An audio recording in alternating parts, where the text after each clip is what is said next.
मैंने तुम्हें पैसे भेज दिए। तेरा तोहफा तैयार है। तोहफा? कैसा तोहफा? एक ब्रीफकेस जिसमें भर दिया है मैंने तेरी सारी परेशानियों का हल। इस ब्रीफकेस में तेरे सारे खताओं की माफी, तेरी और तेरे परिवार की जान बची रहे, इसलिए तुझे बहुत सारी लाशें बिछानी है। क्या बोल रहे हो तुम? तेरी गाड़ी में रखा है तेरा तोहफा। मेरी गाड़ी में? क्या रखा है मेरी गाड़ी में? देखो तुम हर बार ये नहीं कर सकते। देखो मेरी हिम्मत जवाब दे चुके हैं, तुम बार बार मेरे साथ ये नहीं कर सकते। मैं पता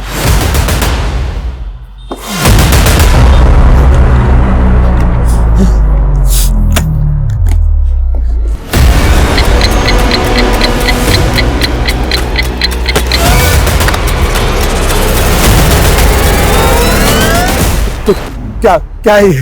तुम्हारा तोहफा। इस ब्रीफकेस के 2 लॉक हैं। इस लॉक को दोनों को एक साथ खोलते ही तुम्हारा टाइमर चालू हो जाएगा, जो कि 2 मिनट का है। 120 सेकंड। 120 सेकंड बाद टिक टिक टिक। और अगर तुमने इस बॉम्ब को यानी कि इस ब्रीफकेस को 2 मिनट के अंदर बंद कर दिया तो टाइमर भी बंद हो जाएगा। देखो तुम पहले तुम मेरी बात सुनो। जल्दी से जाकर इस ब्रीफकेस को किसी भीड़भाड़ वाले इलाके में रख दो, वरना देखो तुमने अब तक जो कुछ भी काम मैंने किया है, लेकिन प्लीज मैं ये नहीं कर पाऊंगा, बिल्कुल नहीं। नहीं करेगा तो तेरी खूबसूरत बीवी और कमसिन बेटी का क्या हाल होगा। 5 घंटे, सिर्फ 5 घंटे हैं तेरे पास। अगर 5 बजे तक धमाके की खबर नहीं मिली तो वरना। Hello hello hello.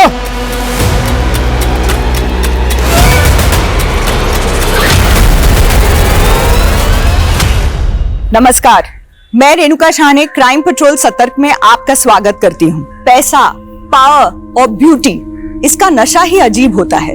एक ऐसी मृत तृष्णा जिसकी होड़ में रोशनी कब अंधेरे में बदल जाती है पता ही नहीं चलता। अर्श की बुलंदी कब फर्श की गर्त में समा जाती है एहसास ही नहीं होता।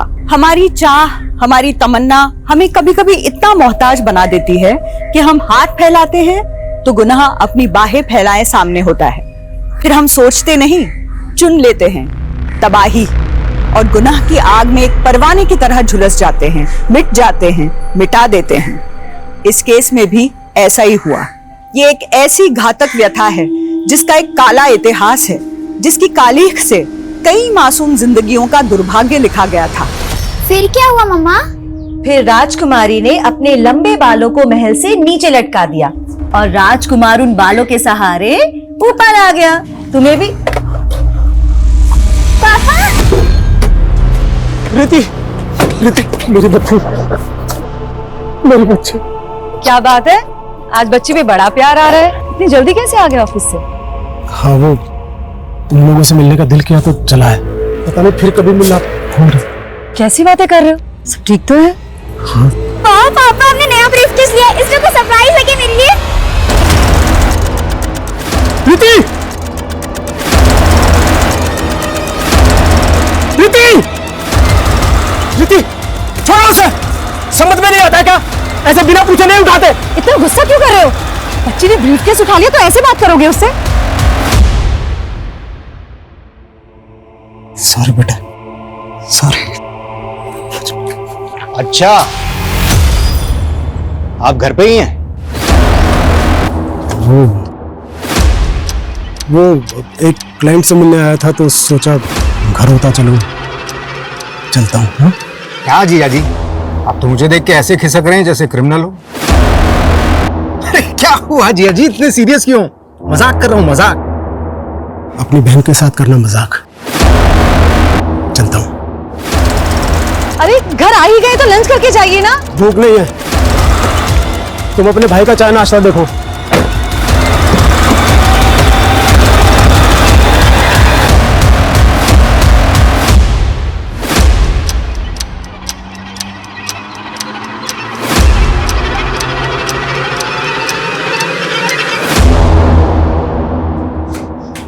ये लीजिए आपकी चाय। साहब आपकी गरम चाय।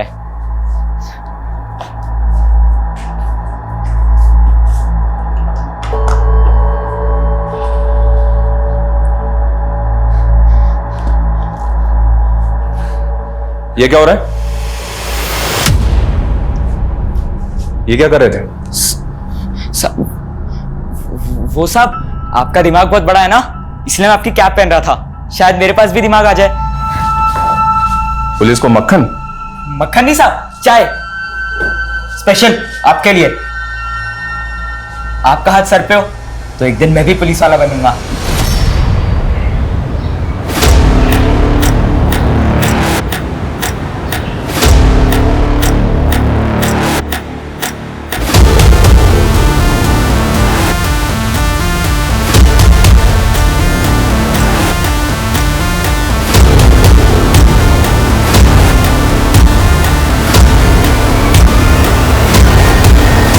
इस ब्रीफकेस के दो लॉक हैं।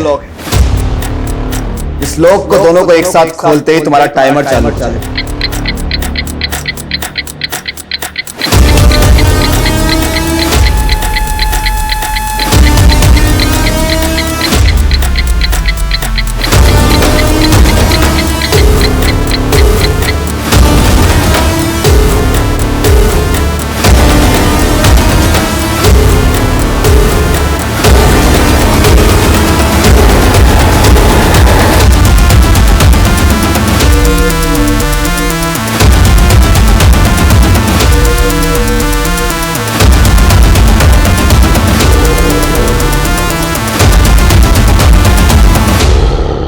अरे ऐसे कैसे गुम हो गया?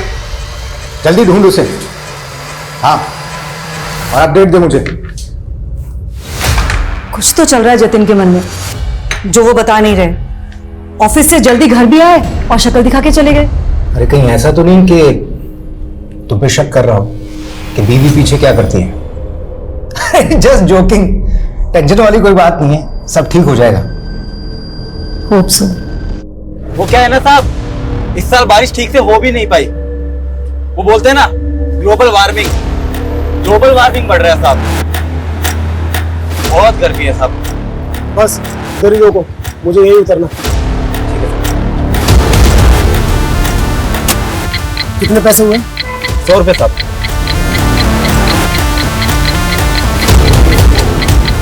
ये रखो। अरे साहब,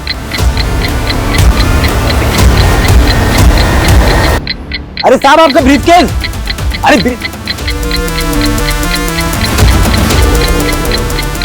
अरे साहब आपका ब्रीफकेस तो लेके जाओ।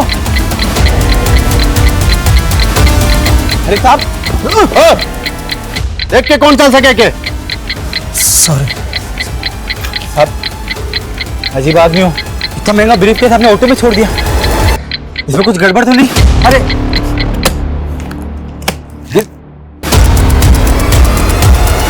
अजीब आदमी।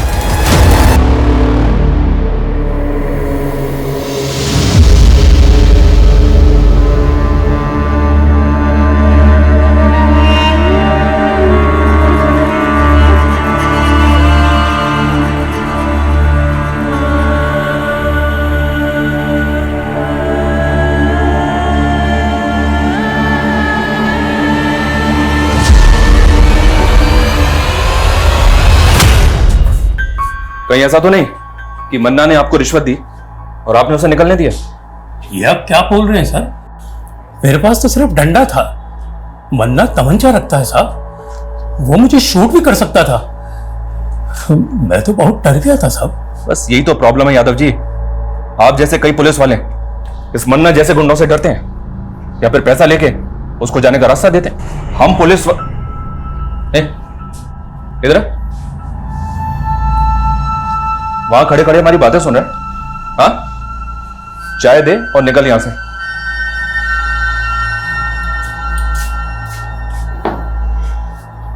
वैसे छोटा मुंह बड़ी बात साहब, पर इस मन्ना को मैंने भी बहुत बार शक्ति बाजार में देखा है। बहुत रोब है इसका वहां, सब दुकान वाले से सलाम ठोकते और हफ्ता भी देते, पर पता नहीं क्यों पुलिस इससे डरती है। साहब अगर मैं मन्ना को पकड़वाऊं तो आप मुझे पुलिस में ले लोगे? एक मिनट, यहां पे मजाक चल रहा है क्या? चाय रख दी? अभी निकल यहां से, चल।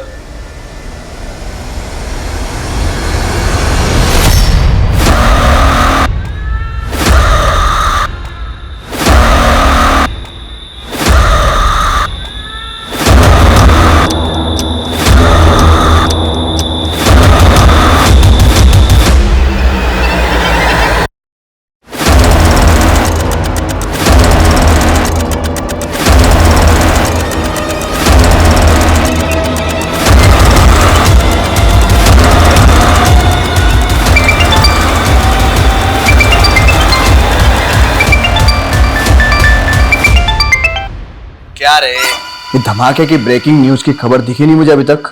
मैं बेकसूर लोगों को नहीं मार सकता। मैं क्या मैं कलानगर थाने के सामने खड़ा है तो बड़ा चौड़ा हो रहा है तू। सुबह से मेरा शूटर तेरा पीछा कर रहा है।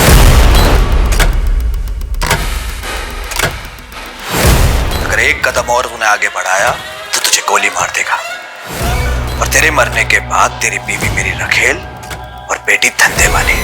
और सुन, मेरा एक आदमी तेरे घर पे भी है।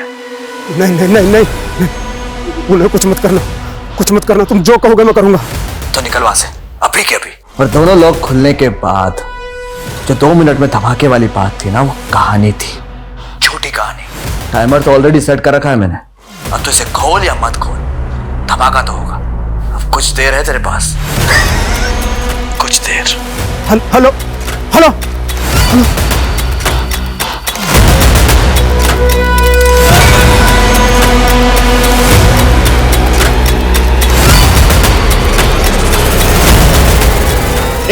रुक, कहाँ भाग रहा है सामान रख के? क्या इसमें? कुछ नहीं है। अरे रुक, चल बता मेरे को क्या इसमें? सर इसके पास में जाइए। सर इसके पास में जाइए। सर इसमें बॉम्ब है। आप लोग दूर रहिए, इसमें बॉम्ब है।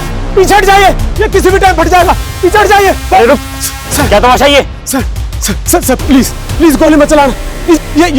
ये कभी भी फट जाएगा। इसमें बॉम्ब है। क्या हो रहा है? सर हाँ सर आप दूर हटे, इसमें बॉम्ब है। पीछे हटो सब पीछे हटो। कौन है तू? किसके लिए काम करता है? किसने भेजा तुझे यहाँ? सर मैं किसी के लिए काम नहीं करता। मेरा नाम जतिन शेखावत है। मैं एक बिजनेसमैन हूँ सर मुझे फंसाया जा रहा है। सर कौन फंसा रहा है तुझे? देख, कोई भी कहानी बनाने की जरूरत नहीं है, तेरी बातों में नहीं फंसने वाले हम। ये बता, अब तक कितने प्रयास किए तूने?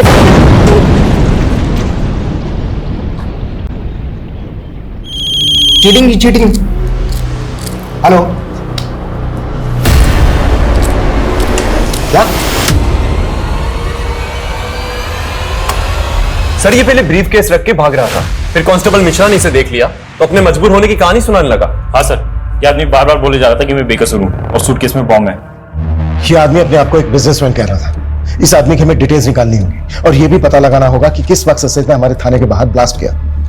अगर सीसीटीवी फुटेज के हिसाब से देखें तो ये आदमी कालानगर पुलिस स्टेशन में अभी एक भीषण बॉम्ब ब्लास्ट हुआ है। हमारे सूत्रों से पता चला है कि बॉम्ब एक बिजनेसमैन जतिन शेखावत ने यहाँ प्लान किया था, जो कि इसी बॉम्ब ब्लास्ट में मारा गया है। पुलिस को जतिन के टेररिस्ट ऑर्गेनाइजेशन से जुड़े होने का भी अंदेशा है।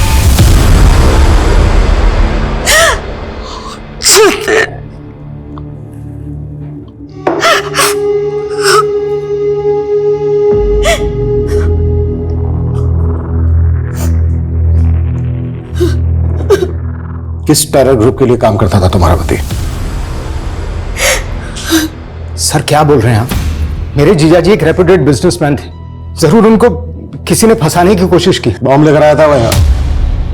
देखो, हमसे कुछ भी छुपाया ना तो। सर मैं खुद एक पुलिस वाला हूं, यकीन मानिए हम कुछ नहीं छुपा रहे हैं। तू यहाँ बॉम्ब लेकर क्यों आया था?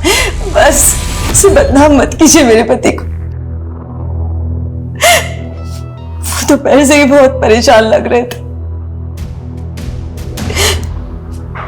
ब्रीफकेस वो उस वक्त उनके पास था।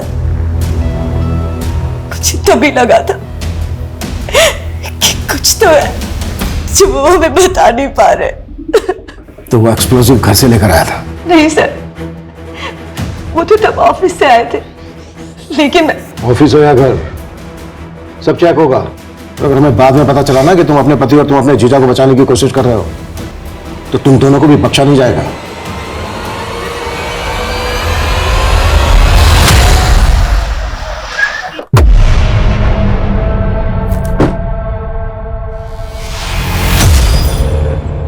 कहाँ लेके आ गया मुझे यार? यार मेरा गैराज का काम बाकी बिना था। वर्दी के मेडल कैसे मिलता है बताता हूँ, देखते जा बस।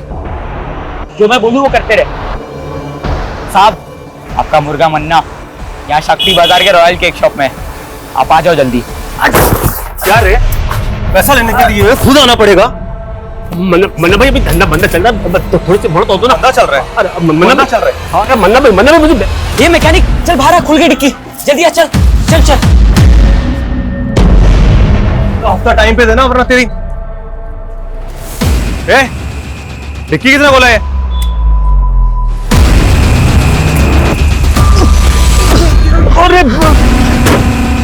अरे डर मत, इधर आ जा, शेर पिंजरे में बंद है। साहब, आपको मैंने ही कॉल किया था, आइए। आपका मुर्गा मन्ना यहाँ डिक्की में बंद है। मजा कर रहे हैं क्या? तूने मन्ना को बंद किया डिक्की में? हाँ साहब। डिक्की खोलो।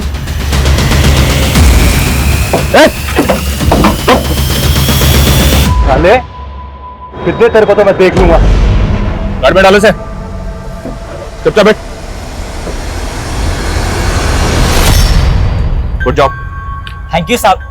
अब तो आप मानते ना कि मैं पुलिस वाला बन सकता हूँ? पुलिस वाले को तो पता नहीं, पर मेरा खबरी बन गया है तू। सच्ची?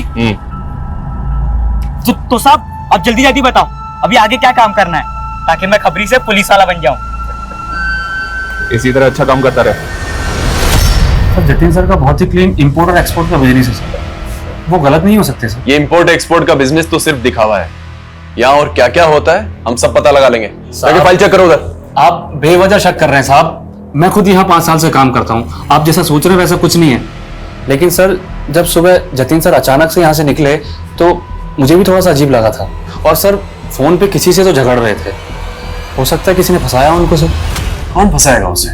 सब इतना तो आइडिया नहीं है सर, लेकिन सर वो जो लड़की थी निवेदिता, वो पहले यहीं काम किया करती थी और तकरीबन 6 महीने पहले उसने सुसाइड कर लिया था। उस सुसाइड से इस ब्लास्ट का क्या कनेक्शन है? सर सुसाइड करने के बाद निवेदिता का बॉयफ्रेंड यहाँ आया था, शकील। निवेदिता, छोड़ो मुझे। सर निवेदिता कहाँ है? छोड़ो मुझे। निवेदिता, छोड़ो मुझे। सर निवेदिता ने सुसाइड नहीं किया, बल्कि इस आदमी ने मारा। क्या बकवास कर रहा है? मुझे क्या बकवास कर रहा है? छोड़ो मुझे। पकड़ा है। लेकिन सर उसके बाद प्रूव हो गया था कि निवेदिता ने सुसाइड ही किया था। लेकिन उसने सुसाइड क्यों किया? सर अब मुझे कैसे पता होगा, जब वो यहाँ काम किया करती थी तो कभी टाइम पे नहीं आई और हफ्ते में 3-4 बार तो हाफ डे में निकल जाती थी। सर पता नहीं क्या करती थी ऐसा। और जब सर जतिन सर ने उसको नौकरी से निकालने की धमकी दी तो उसने उल्टा जतिन सर पर ही मोलेस्टेशन का केस लगा दिया। सर बहुत अजीब लड़की थी। जतिन के घर और उसके ऑफिस से कुछ भी सस्पिशियस नहीं मिला, लेकिन ब्लास्ट में जो बारूद का इस्तेमाल किया गया है वो माइस ब्लास्ट में इस्तेमाल किया जाता है। पता करो उसके कॉन्ट्रैक्ट में कौन कौन ऐसे लोग थे जो इस तरह की बारूद का उसके लिए बंदोबस्त कर सकते। जी सर। सर हमें जतिन का फोन मिला है। फोन तो पूरी तरह से डैमेज हो चुका है, लेकिन सर इसमें 2 सिम स्लॉट्स हैं। उनमें से एक स्लॉट में उसकी सिम है जो उसका बिजनेस नंबर था। हमने उसके सीडीआर भी निकाले सर। ब्लास्ट वाले दिन एक नंबर से लगातार उसे कॉल्स आ रहे थे। सर ऐसा लग रहा है जैसे कि कोई उसे इंस्ट्रक्शन दे रहा हो। अगर जतिन का इंटेंशन ब्लास्ट करने का होता तो अपना बिजनेस नंबर इस्तेमाल क्यों करता? बार बार कह रहा था कि उसको मजबूर किया जा रहा है, मजबूर किया जा रहा है। क्या जतिन वाकई में सच बोल रहा था? लेकिन सर कोई टेररिस्ट ग्रुप किसी अनजान आदमी से बॉम्ब प्लांट करवाए, ये पॉसिबल है? लेकिन हम टेरर एंगल को रूल आउट नहीं कर सकते। शायद जतिन का स्लीपर सेल की तरह इस्तेमाल किया गया हो। स्लीपर सेल वो क्या होता है सर? ये स्लीपर सेल एक तरह से उग्रवादी ही होते हैं जो आम लोगों के बीच में रहकर उग्रवादी गिरोह के लिए काम करते हैं। हमें पता चला है कि कमला नगर में एक ऐसा ही स्लीपर सेल पनप रहा है। कमला नगर? सर वहां पे तो मेरी झोपड़ी है। जानता हूं, तभी तो ये काम तो मैं दे रहा हूं। उसे ढूंढोगे? आप ऑर्डर दो, क्या करना है? सर आप ऐसे नाम जानकर किसी को भी उठा लोगे क्या? सर मैं मानता हूं कि मैंने उस जतिन को मारने की धमकी दी थी क्योंकि उसने मेरी गर्लफ्रेंड के साथ। लेकिन निवेदिता ने जतिन पर मोलेस्टेशन का चार्ज लगाया था, वो साबित तो नहीं हुआ। हाँ सर, लेकिन निवेदिता के साथ शोषण जरूर हुआ था और उस जतिन की वजह से उसने पहले भी। निवेदिता, क्या कर रही हो तुम? छोड़ो मुझे, मर जाना चाहती हूँ मैं। वो मुझे मॉलेस्ट करता है और पुलिस वाले मुझे जलील करते हैं, कहते मैंने झूठा केस किया है। सर जतिन ने अपने पैसे और पावर के बल पे अपने आप को बचा लिया था और उसका साला भी तो पुलिस में है। ऐसा ही विनोद? हाँ जानते हैं उसको? वो देख रहा था ये केस। हाँ सर आपको नहीं लगता है कि उसने अपने जीजा को बचाया होगा? वो हम देख लें, लेकिन पहले तू ये बता, तेरे किसी भी आईडी में तेरे बाप का नाम नहीं है। आया कहां से तू? सर मैं अनाथ हूं, कानपुर के एक अनाथालय में पला पड़ा। आप चाहे तो पता कर सकते हैं। और निवेदिता? हमें पता चला उसका अंतिम संस्कार भी तूने किया है। उसकी फैमिली? निवेदिता भी मेरी तरह अकेली और बेसहारा थी और इसी का फायदा उठाकर उस जतिन ने उसे अपना शिकार बनाया।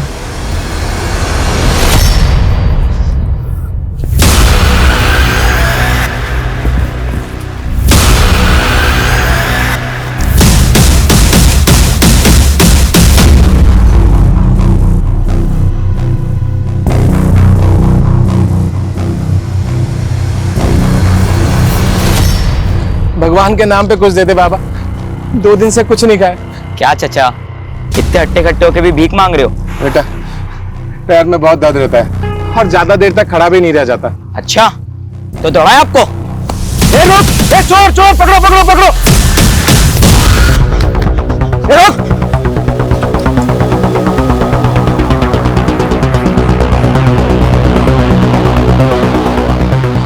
साहब आपका खबरी, वो जमुनानगर के पास जो चौराहा है ना, वहां पे आ जाओ। पक्की खबर है साहब, जल्दी आ जाओ। शाना बनता है, छोड़ो, पुलिस को फोन करना है। छोड़ो। ए रुक, रुक।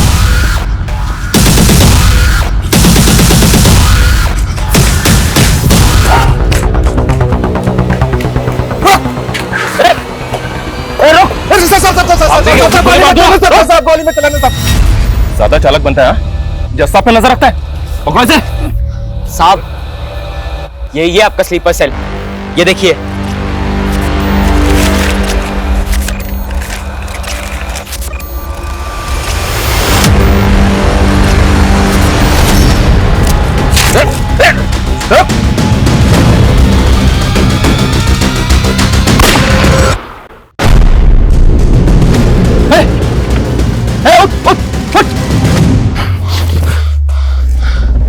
इसको मरना नहीं चाहिए था, इससे पता करना था कि ये किसके लिए काम करता था।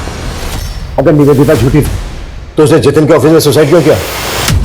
क्या फिर वो एक मर्डर था जिसे तुमने सुसाइड साबित किया, जैसे निवेदिता के मोलेस्टेशन के चार्ज को किया था? सर मैं अपना काम बहुत ईमानदारी से करता हूं सर, और मैंने अपने जीजाजी को भी एक सस्पेक्ट की तरीके से इन्वेस्टिगेट किया।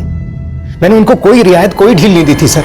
इस लड़की के कहने पर तुम अपने जीजा को अरेस्ट करने आए हो? जीजा हैं आप अपनी जगह पे, लेकिन आपके एम्प्लॉय ने आप पर काफी सीरियस चार्जेस लगाए हैं। इसका कहना है कि आप मॉलेस्ट करते हैं इसे। ये झूठ बोल रही है। अब आपको जो कहना है थाने चलकर कहिएगा। वाह विनोद, आज दिखा दिया ना, जब तू अपनी बहन का सगा नहीं है तो अपने जीजा का क्या होगा? शमा तुम्हारी सगी बहन नहीं है? नहीं सर, हम लोग बचपन में एक ही मोहल्ले में पले बड़े। वो बचपन से मुझे राखी बांधा करती थी। लेकिन सर ये बात तो बिल्कुल अलग हुई ना। और सर आखिर में निवेदिता ही झूठी साबित हुई थी और वो किसी को मुंह दिखाने के काबिल नहीं रही, इसलिए उसने सुसाइड कर लिया। फिलहाल जा सकता हूं?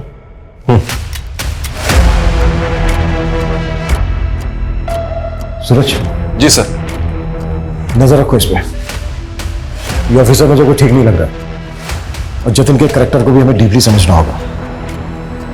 उसकी जिंदगी में कई ऐसे किरदार थे जो अभी तक सामने नहीं आए, उन्हें भी हमें सामने लाना है। Act fast. सर।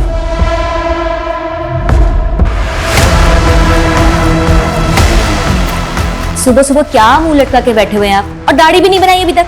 आइए चलो नाश्ता कर लीजिए। फिर भूख नहीं है मुझे। बिना खाए कहाँ जा रहे हैं आप? जानू में जा रहा हूं। सुनिए तो।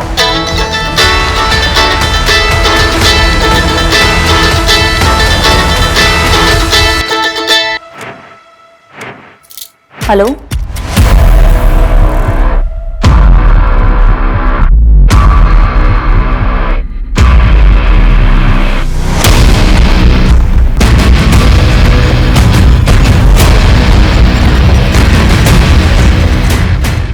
सर मैंने जतिन का बैंक अकाउंट चेक किया तो एक बात बड़ी अजीब लगी।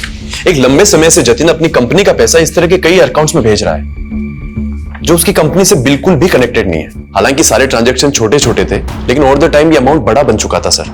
और पहला ट्रांजैक्शन तब हुआ था जब जतिन पे मोलेस्टेशन के चार्जेस लगे हुए थे। किसका अकाउंट है? किसी शीतल देवी के नाम से अकाउंट है। उम्र लगभग 75 साल। 75 साल? हो सकता है इन बूढ़ी औरत के नाम से एक फेक अकाउंट खोला गया जिसमें जमा किया गया पैसा गलत एक्टिविटी में इस्तेमाल होता। सूरज एक काम करो, शीतल देवी के अकाउंट की डिटेल्स निकालो। सर, निवेदिता और उसके बॉयफ्रेंड के बारे में एक इंपॉर्टेंट बात पता चली है। क्या? सर ये दोनों 9 महीने पहले जबलपुर में थे और जबलपुर में निवेदिता पर कई लोगों को पिरामिड स्कीम में फंसा के पैसे गबन करने का इल्जाम है। तो क्या निवेदिता ने जतिन पर मोलेस्टेशन का झूठा चार्ज लगाया था? अगर ऐसा है तो निवेदिता के सुसाइड करने की असली वजह क्या होगी?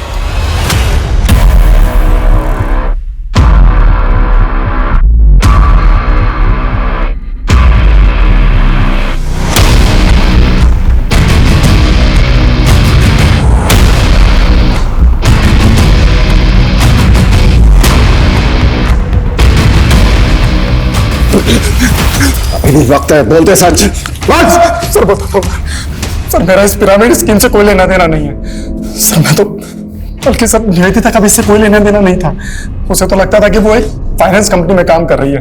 और जब एक दिन वो अपने ऑफिस गई और वहां पर उसने ताला और अपने इर्द गिर्द गुस्साए लोगों को देखा तो सर उसे कुछ समझ नहीं आया। वो डर गई थी। जब तक उसे सब चीज समझ में आई तब तक बहुत देर हो गई थी सर। मौका दिया था मैंने तुझे सच बोलने का। सर मैंने सच बोला है सर। जब तक ये सच ना बोले ना तो साले को।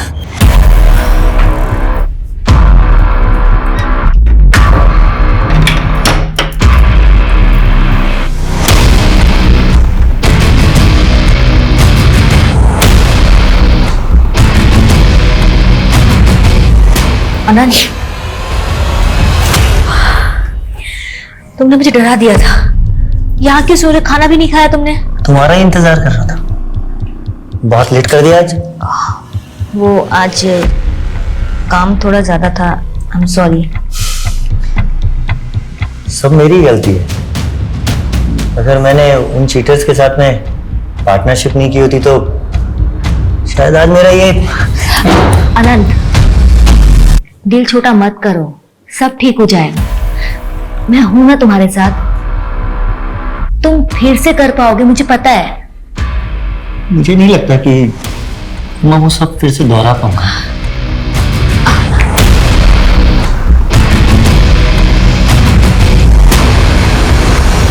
सर जतिन का जो फोन हमें मिला उसमें 2 सिम स्लॉट्स थे। एक स्लॉट में उसका करंट नंबर है और दूसरे में जो नंबर मिला उसके सीडीआर में हमें वंशिका नाम की लड़की का नंबर मिला सर। वो नंबर अभी बंद है, लेकिन अक्सर वो उसको रात को कॉल किया करता था। तो तुम्हें लग रहा है कि जतिन का वंशिका के साथ अफेयर होगा? लेकिन सर जब वंशिका का सीडीआर निकाला तो उसमें जतिन की वाइफ शमा का नंबर भी मिला। आपने हमें यह भी नहीं बताया कि जतिन दूसरा फोन नंबर भी इस्तेमाल करता था। कौन सा नंबर सर? जो उनके दूसरे नंबर के बारे में कुछ भी नहीं पता। वंशिका के बारे में तो पता होगा, आप कॉल भी करती थी उसे। वंशिका? हाँ, जतिन की एक दोस्त थी। जतिन ने ही कभी मेरे फोन से कॉल किया होगा उसे। जतिन की मौत के बाद वंशिका मिलने आई आपसे? कॉल किया उसने आपको? तो फिर ऐसी कैसी दोस्ती थी? और अब तो फोन भी बंद है उसका। सर मुझे इसके बारे में कुछ भी नहीं पता। जरूरत पड़ी तो दोबारा मिलेंगे।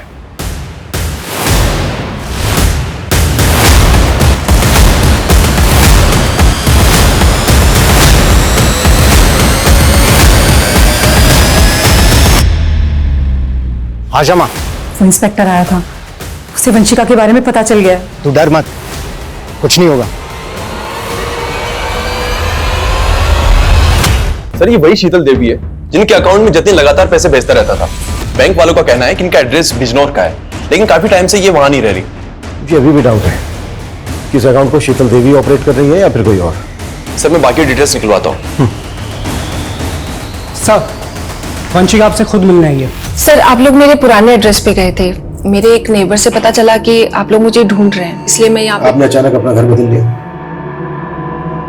फोन नंबर भी बंद कर दिया, क्यों ऐसा? मैं वहां से जाना नहीं चाहती थी, मुझे मजबूर किया गया। किसने मजबूर किया? जतिन के साथ क्या रिश्ता था तुम्हारा? इतने कॉल्स क्यों होते थे तुम दोनों के बीच? सर मैं जतिन को लाइक करने लगी थी। लेकिन वो मेरी मजबूरी का फायदा उठाकर मेरा शोषण कर रहा था। जतिन एक बॉम्ब ब्लास्ट में इन्वॉल्व था। इस गलतफहमी में मत रहना कि तुम्हारी कोई भी कहानी चल जाएगी। नहीं सर मैं सच बोल रही हूँ। सर मैंने कुछ नहीं किया, इस बारे में मैं कुछ नहीं जानती। सर जतिन ने मेरा वीडियो बनाया और मुझे तब तक इस्तेमाल किया जब तक वो मुझसे बोर नहीं हो गया। और सर मैंने कोशिश भी की थी पुलिस में कंप्लेन करवाने की, लेकिन उसकी बीवी और साला दोनों मेरे पीछे पड़ गए थे। सर पहले मुझसे मेरा पति छीना और अब कोर्ट में उसके खिलाफ जाकर मुझसे मेरी इज्जत छीनना चाहती है। देखिए आप लोग। देख लड़की, जो कुछ हुआ उसे भूल जा। मैं खुद पुलिस हूँ, केस करने से कोई फायदा नहीं होगा। सर मैं बहुत डर गई थी, इसलिए मैंने वो जगह ही छोड़ दी और अपना नंबर बंद करके मैं दिल्ली चली गई। फिलहाल तुम जा सकती हो, जरूरत पड़ी तो फिर बुलाएंगे।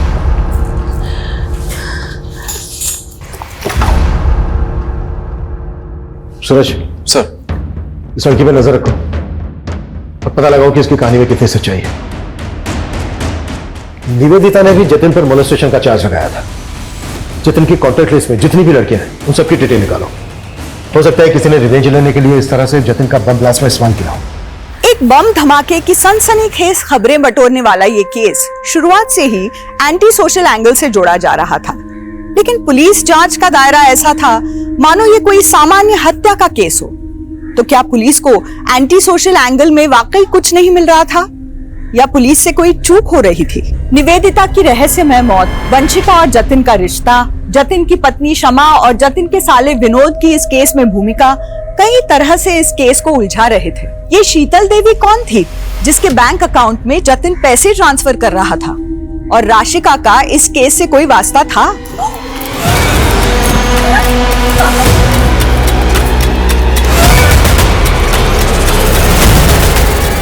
आखिर राशिका का कत्ल किसने और किस मकसद से किया था? इस केस के कई और भी राज थे जो अभी तक बेपर्दा होने बाकी थे। हौसला रखो उस्मान, हम भले केस हार गए लेकिन तुम हिम्मत मत हारो, मैं पूरी जान लगा दूंगा। कैसे हार ना मानूं? मैं उस्मान हूं तो मैं झूठा हो गया? हर बार हमारी जमात के साथ नाइंसाफी होती है। मेरी आंखों के सामने मेरे बेटे को मार दिया। मैंने उसके गुनहगार को अपनी आंखों से देखा और मेरा ही बयान पलट दिया। ये इंसाफ? उस्मान भाई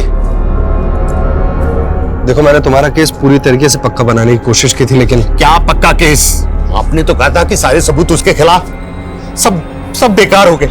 इतना नाउम्मीद मत हो उस्मान, हम अभी भी हाई कोर्ट जा सकते हैं। अब हाई कोर्ट हो या सुप्रीम कोर्ट, जब तक उस नेता को फांसी के फंदे पर नहीं चढ़ा देता तब तक मैं चैन से बैठने वाला नहीं।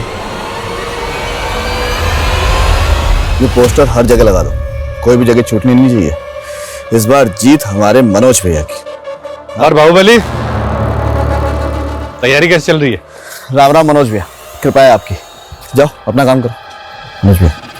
मनोज भैया हमारी तैयारी तो बहुत जोर शोरों से चल रही है, लेकिन ये आपके जो कारनामे है ना, कहीं आपको हवा ना कर दे। क्या बक रहा है तू? आप टेंशन मत लो, आप ना चुनाव की तैयारी करो।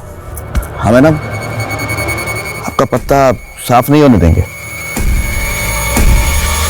आप मेरे जीजा के कातिल को तो पकड़ नहीं पा रहे, उल्टा आप हमें परेशान कर रहे हैं। मैं जतिन के कातिलों से ही तो बात कर रहा हूं, ऐसा ही विनोद।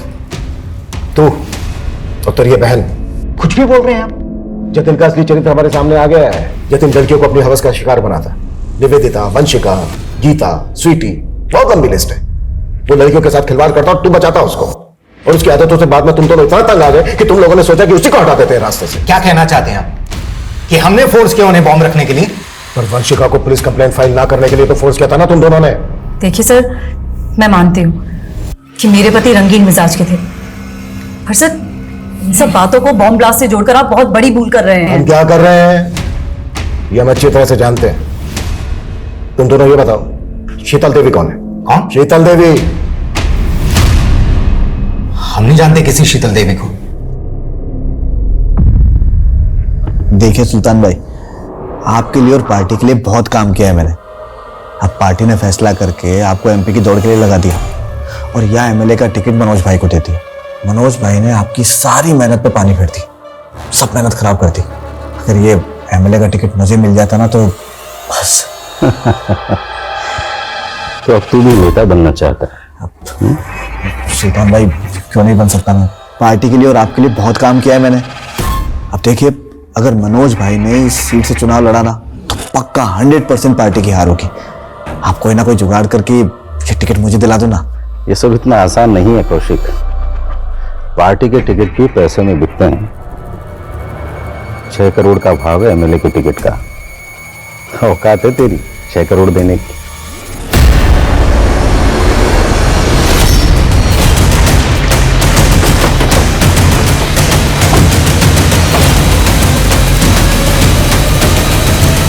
पीछे चलिए आप, पीछे चलिए। सर, उस्मान का मर्डर सिर्फ इसलिए हुआ क्योंकि वो अपने बेटे आमिर के मर्डर का इंसाफ चाहता था, और आमिर का मर्डर इसलिए हुआ क्योंकि वो अपनी जमात के लिए एक राजनीतिक संगठन बना रहा था। उसका हत्यारा आने वाला चुनाव लड़ रहा है। उस्मान उसे अंदर करवाना चाहता था, और इस पूरे कांड में एक पुलिस वाला उसे घुमा रहा था। मुझे शक है कि इस पुलिस वाले की बात कर रहे हैं आप? एसआई मंगल। तुम उस्मान मर्डर केस में एक फेलो ऑफिसर पे शक कर रहे हो? सर, शक करने की वजह और भी बड़ी है। हो सकता है कि एसआई मंगल का जतिन के केस से भी कोई कनेक्शन हो। व्हाट? जी सर, निवेदिता का एसआई मंगल के साथ में कनेक्शन था। जब निवेदिता का साथ एसआई विनोद ने नहीं दिया तो वो एसआई मंगल के पास चली गई, और उस्मान के बेटे की मौत की जांच भी एसआई मंगल ही कर रहे थे। सर, एक और बात, ये राशि का है। कुछ टाइम पहले इसका रेप और मर्डर हुआ था। मर्डर के पहले ये और इसका पति एसआई मंगल के पास गए थे किसी सिद्धार्थ कनन नाम के आदमी के खिलाफ धोखाधड़ी का मामला दर्ज करवाने। लेकिन इस राशिका का इस सबसे क्या कनेक्शन है? सर, इस राशिका के ऊपर एमएलए मनोज ने हनी ट्रैप का मामला भी दर्ज कराया था, और सर इसके बाद राशिका का रेप और मर्डर भी हो गया था। और सर, इस केस की इन्वेस्टिगेशन एसआई मंगल ही कर रहा था। सर, मुझे तो यह भी लगता है जतिन का मर्डर जिस टेररिस्ट ग्रुप ने किया था, कहीं ना कहीं एसआई मंगल का उनसे हाथ मिला हुआ था।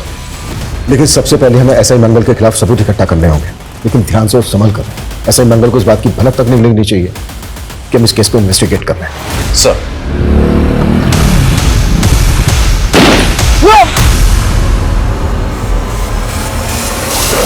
सर, मैं एसआई मंगल को इन्वेस्टिगेट कर रहा था तो मुझे शीतल देवी के साथ उसका कनेक्शन मिला।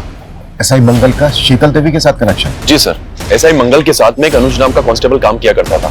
शीतल देवी उसी अनुज की नानी है जिसके अकाउंट में जतिन पैसे भेजा करता था। सर, आप एक ईमानदार ऑफिसर पर ऐसे संगीन आरोप नहीं लगा सकते हैं। सर, मेरा उस ब्लास्ट से कोई लेना देना नहीं है। तेरे साथ काम करने वाले कांस्टेबल अनुज से मिले शीतल देवी जिसकी नानी है, वो अपनी नौकरी और इज्जत बचाने के लिए सरकारी गवाह बनने के लिए तैयार हो गया है, और उसकी नानी भी गवाही देंगी कि उनके अकाउंट को तू। सर, मैं सच कह रहा हूं सर, मेरा उस ब्लास्ट से कोई लेना देना नहीं है सर।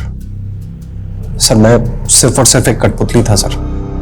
मुझ पर प्रेशर था 1 करोड़ रुपए इकट्ठा करने का, वरना मेरी जान चली जाती सर। साफ साफ बोल। सर, जब निवेदिता मुझसे हेल्प मांगने के लिए आई तो उसने मुझे एक वीडियो दिखाया। उस वीडियो में जतिन और निवेदिता बिस्तर पर साथ थे।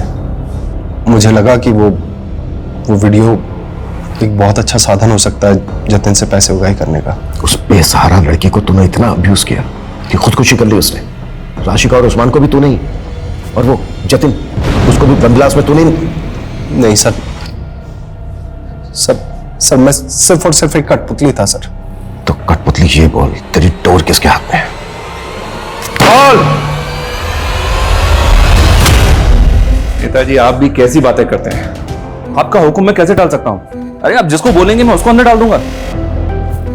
लीजिए, आपकी चाय आ गई। लीजिए, चाय पीजिए, जाओ।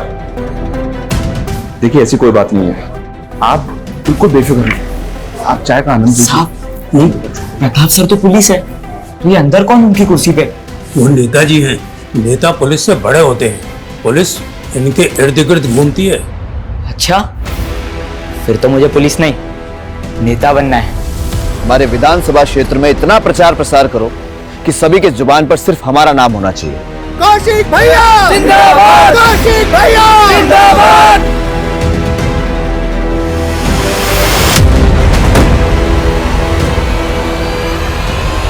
सर, एसआई मंगल ने जिस कौशिक तिवारी का नाम बताया है वो बचपन में पुलिस का इन्फॉर्मर था। देखते ही देखते पॉलिटिशियन सुल्तान का दिल भी उस पर आ चुका था। उसके सर पर सुल्तान का हाथ है। एमएलए का टिकट भी उसको सुल्तान नहीं दिलवाया सर। अभी कुछ टाइम पहले उस पर अटैक हुआ था जिससे पब्लिक की सिंपैथी उसके साथ हो गई। सर, उस पर हाथ डालना आसान नहीं है। जानता हूं थोड़ा मुश्किल है, लेकिन मैंने डीसीपी सर से बात की है। अगर हमारे पास उसके खिलाफ स्ट्रॉन्ग एविडेंस है तो उसका अरेस्ट वारंट हमें जरूर मिलेगा। ऐसा ही मंगल और अनुज के स्टेटमेंट पे आप लोगों को वारंट मिला है, लेकिन आप लोग मेरे खिलाफ अदालत में कुछ प्रूव नहीं कर पाएंगे। जितने दिन मुझे अंदर रखेंगे उतना ही मैं जनता के सामने पॉपुलर हो जाऊंगा और फिर मैं इसे अपने विरोधियों की साजिश साबित कर दूंगा। जैसे तूने खुद पे अटैक करवा के ये साबित कर दिया, और भी बहुत सारे सबूत है हमारे पास तेरे खिलाफ। जतिन जिन शीतल देवी के अकाउंट में पैसे ट्रांसफर करता था, उनके अकाउंट से तेरे चमचों के अकाउंट में पैसा ट्रांसफर होता था। ऐसा ही मंगल को तूने 1 करोड़ रुपए इकट्ठा करने का टारगेट दिया। राशि का उस्मान का बेटा आमिर जतिन जिस बम ब्लास्ट में मारा गया। हाँ, मरवाया मैंने सबको। आखिर थे क्या वो मेरे लिए? सिर्फ मोहरे। देखो, मैं पहले तुम्हें बहुत पैसे ट्रांसफर कर चुका हूं। अब मेरा और निवेदिता का वीडियो डिलीट करो प्लीज। तेरा तोहफा तैयार है, एक ब्रीफकेस। इस ब्रीफकेस में तेरे सारे खताओं की माफी है। जतिन से बहुत सारा पैसा वसूलने के बाद मैंने उसका इस्तेमाल करके पॉलिटिशियन मनोज के इलाके में बम धमाका करके उसकी छवि बिगाड़ने का पूरा बंदोबस्त कर लिया था। नेता के जाने के बाद बाहुबली को टिकट मिलता है और मुझे इस टिकट की कीमत अदा करने के लिए 6 करोड़ रुपए की रकम अदा करनी थी।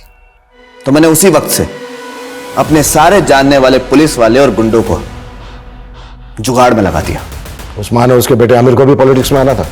उस्मान का बेटा अपनी जमात इकट्ठी कर रहा था, लेकिन मनोज नहीं चाहता था कि उसके इलाके में कोई भी संगठन बने जिससे उसका वोट कम हो।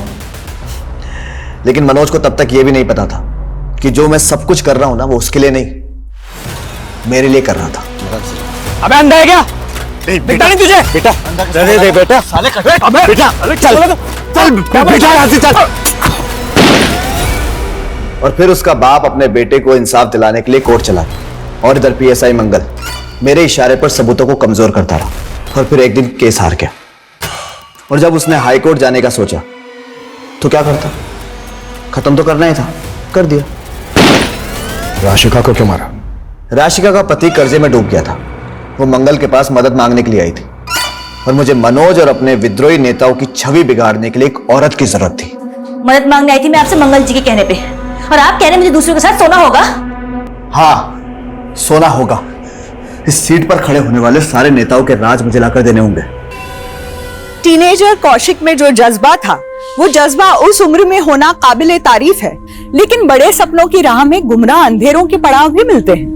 वहां जब कोई हाथ पकड़ के सुधारने वाला नहीं होता तो लोग अक्सर जुगनुओं की चमक को भी कामयाबी का सूरज समझ बैठते हैं। और वो सुबह कभी नहीं आती जिसकी चाह में लोग अपना सब कुछ खो चुके होते हैं, और जब आंखें खुलती हैं तो एहसास होता है कि जिस सपने को हमने पल पल जिया था, वो सपना एक गुल्लक की तरह टूट गया, और जिसे हम छोटी छोटी खुशियों के सिक्के समझ के जोड़ रहे थे, असल में वो हमारे गुनाहों का सरमाया था, जिसका कर्ज उतारने के लिए ताउम्र पल पल सलाखों के पीछे काटना होगा।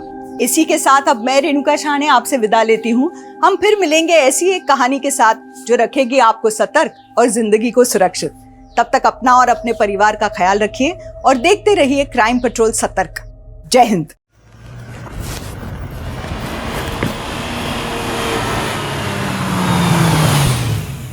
थैंक यू सो मच इतनी सारी शॉपिंग कराने के लिए।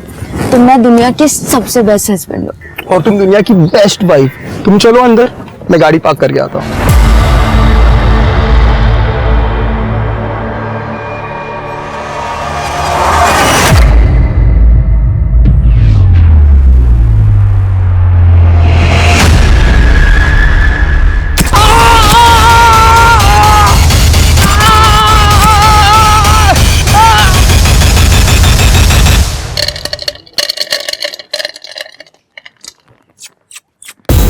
किधर गए अपना किटी गैंग? किटी, ए बच्चा लोग,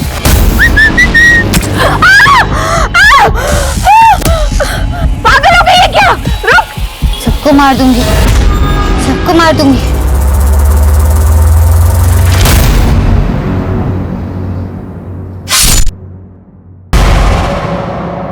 हमारे ग्रंथों में लिखा है कि किसी की हत्या का पाप 100 प्रायश्चित और पुण्य करने से भी नहीं छूटता। इसके बावजूद सिर्फ 2020 में 29,000 मर्डर्स के मामले पुलिस ने दर्ज किए। यही नहीं, 57,000 अटेम्प्टेड मर्डर के केसेस पूरे देश में दर्ज हुए। हाँ, ये सिर्फ 1 साल के आंकड़े हैं। इन आंकड़ों को देखकर लगता नहीं कि हमारे देश में किसी की जान लेना अब कोई बड़ी बात रह गई है। पर हर कहानी के 2 पहलू होते हैं। जो सामने दिखता है वही सच मान लिया जाता है, पर असली सच तक बहुत कम लोग पहुंच पाते हैं। आज का ये केस उन रेयर केसेस में से एक है जहां क्रिमिनल और विक्टिम के बीच की रेखा बिल्कुल धुंधली सी हो गई थी।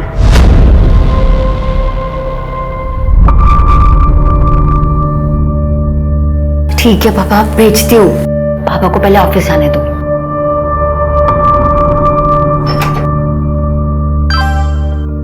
जल्दी करना, बहुत मन कर रहा है तेरे को देखने का। ज्योति, कितना टाइम लगेगा? कब आएगा नाश्ता? लाई पापा। आ गई महारानी। रोज तेरी वजह से मुझे ऑफिस जाने में देरी होती है, पता है? सॉरी पापा, वो रात को देर तक पढ़ रही थी। और ये क्या? आज फ्री टोस्ट? पापा वो राशन खत्म हो गया है, आप पैसे दे दीजिए, मैं मंगवा लूंगी। पैसे? अरे परसों तो यहाँ रखे थे पैसे मैंने। कहाँ है पैसे? क्या? यही तो रखे थे। कहाँ है पैसे? कब? मुझे तो नहीं मिले। आप लोग मुझे ऐसे क्यों देख रहे हो? ये दीदी ने अपने लिपस्टिक पाउडर लिए होंगे। पूरी अलमारी तो भर रखी है इन्होंने अपने मेकअप से। नहीं नहीं पापा, मैंने नहीं ली। पूरे 5000 थे और तूने देखे नहीं? जैसी माँ वैसी बेटी। वो भी ऐसे ही मेरे पैसे अपने यार पे उड़ा दी थी।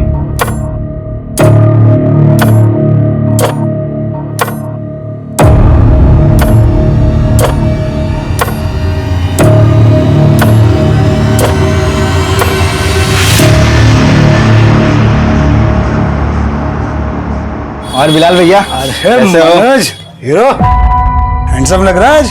बात ही अलग है। मीनू, तुझे जो फोन चाहिए ना वो ले ले, आज मेरे पास पूरे 10,000 हैं। अरे क्या बात है मनोज, तू तो सेठ बन रहा है। क्यों नहीं, आज बर्थडे है मेरी मीनू का। कोई अच्छा सेल्फी वाला फोन बताइए ना। हाँ हाँ है ना, देख लेटेस्ट है, सब फीचर्स है इसमें, सिर्फ 13,000। भैया कोई 10 में ही दिखाओ ना आप। जाने दो मनोज, मुझे रवि दिला देगा, तुम रहना दो। रवि क्यों दिलाएगा? मैं हूं ना तुम्हारा बॉयफ्रेंड, मैं दिलाऊंगा। तुम ये रखो भैया, यही वाला पैक कर दो आप।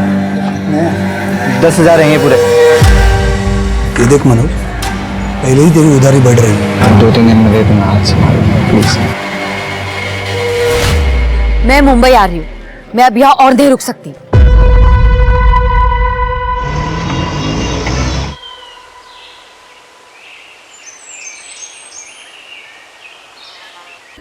सर किसी ने हमें फोन करके इन्फॉर्म किया, काफी सुनसान एरिया है सर। मोस्टली कपल्स लोग यहाँ पे आते हैं, मुझे लगता है उनमें से कोई होगा। कोई identification? Sexual assault? No sir, पर देख के लग रहा है कि इसे काफी ज्यादा मारा पीटा गया है, काफी ज्यादा टॉर्चर किया गया होगा इसे। और सर ये देख, काफी ज्यादा ब्लड लॉस हुआ होगा। बॉडी मिली कहाँ? वहां पे यार ज्यादा ब्लड नजर नहीं आ रहा है, इसका मतलब इसको मारा कहीं और गया और बॉडी हालांकि डंप की। हो सकता है सर, वैसे भी ये जमीन काफी सालों से बंद पड़ी है, गवर्नमेंट की जमीन है सर, कपल्स के अलावा और कोई नहीं आता। कपल्स भी वो आते होंगे जो घर पे बता के नहीं आते होंगे, इसलिए कोई कुछ बताने का रिस्क नहीं लेगा। तृप्ति, बॉडी को पोस्टमार्टम के लिए भेजो। यहाँ जो कपल्स आते होंगे मोस्टली बाइक पे आते होंगे और बॉडी को डंप करने के लिए गाड़ी में लाया गया होगा। और आसपास अच्छे से चेक करूँ, गाड़ी का कोई टायर मार्क्स वगैरह कुछ मिलता है।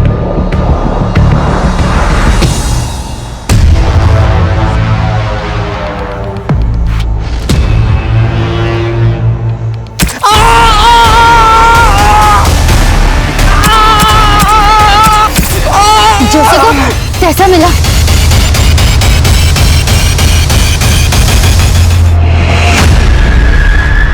सर मैंने पूरे एरिया के मिसिंग कंप्लेंट को चेक किया सर, लेकिन उस लड़की की मिसिंग रिपोर्ट कहीं भी नहीं है। सब क्योंकि शायद वो लड़की यहाँ की है ही नहीं। सब ये देखिए, ये फिट टेलर का टैग हमें उसकी कुर्ती पे मिला। सब ऐसा कोई ब्रांड यहाँ पे तो नहीं है, शायद किसी लोकल टेलर का कोई लोकल ब्रांड होगा। हो सकता है। सर सिटी हॉस्पिटल से फोन आया था, स्टैबिंग का केस है। चल के देखो जरा। तृप्ति, ये फिट टेलर का पता करो, हो सकता है उससे लड़की के बारे में कुछ पता लगे। सर डॉक्टर डॉक्टर ने हमें बताया कि आप लोग पुलिस कंप्लेंट नहीं करना चाहते, क्यों? साहब, पुलिस के लफड़े बिना किसी को पढ़ना नहीं होता। मुझे भी नहीं पता ये लोगों ने आपको क्यों बुलाया है। पुलिस का लफड़ा? देखिए, आपके ऊपर स्टैबिंग हुई है और ऐसे केस में हॉस्पिटल को पुलिस को इन्फॉर्म करना पड़ता है। तो बताइए किसने स्टैबिंग की आपके ऊपर? कुछ पता नहीं, वो पीछे से आई, अटैक करके भाग गई। हाँ, लेकिन फिर भी आपने उसका चेहरा तो देखा होगा ना? जो कुछ याद नहीं आ रहा, बहुत दर्द हो रहा था। मुझे याद है, लड़की थी, बावरी सी, फटे हुए कपड़े पहने थे, बिखरे हुए बाल थे और हाँ, येलो कलर की कुर्ती पहनी हुई थी। आप उसका स्केच बनवा सकती हैं? जी। सुनीता, तेरे को क्यों पढ़ने गया पुलिस के लफड़े में? सुनीता जी, आप आइए मेरे साथ।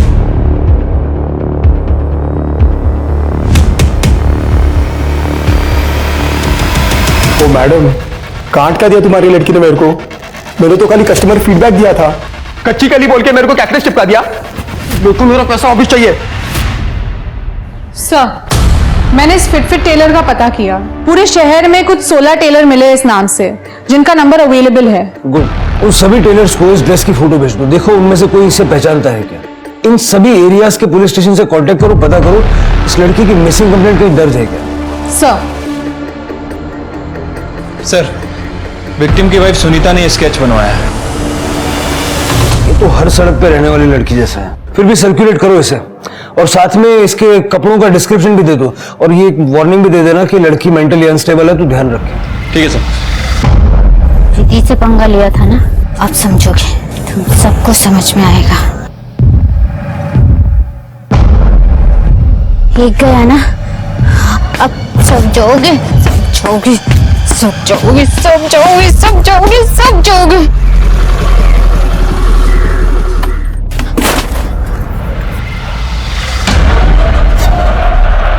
ये लो, मैं तुम्हारे लिए खाना और कपड़े लाई हूँ।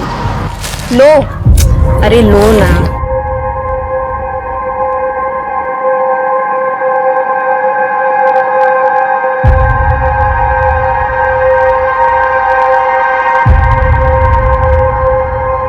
भाजी मैं कैसी लग रही हूँ? अरे एकदम अच्छी लग रही है, कितनी सुंदर दिखती है तू दीदी। आई आराम से।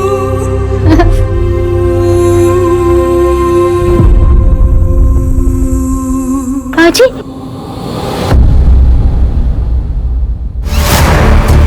भाजी,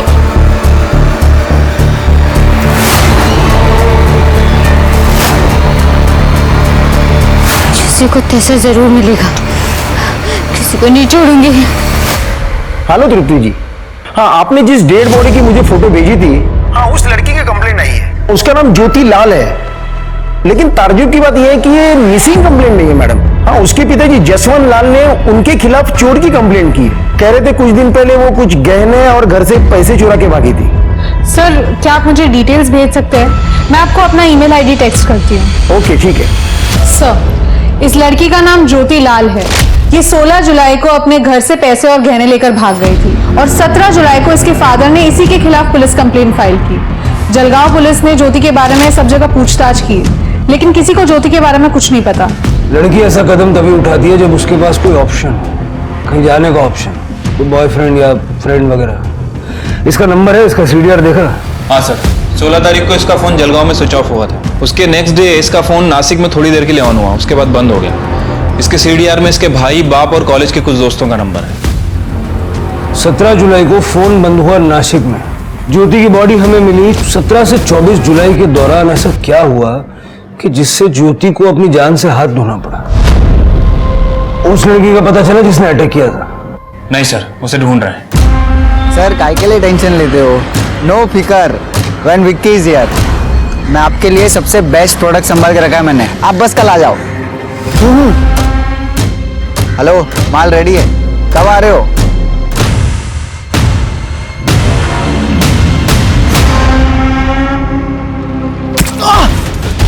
अरे ये क्या कर रही है? कुछ ऐसा मिला ना।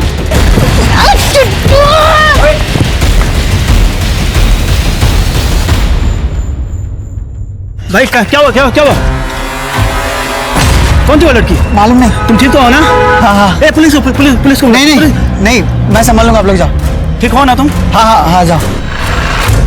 ये देखो मैं तुम्हारे लिए क्या लाया हूँ। अगर कुछ देना है ना तो डायमंड का दे, नहीं तो अगले साल डेट करने की गारंटी नहीं मिलेगी। और मुझे तो कोई भी मिल जाएगा नखरे उठाने वाला।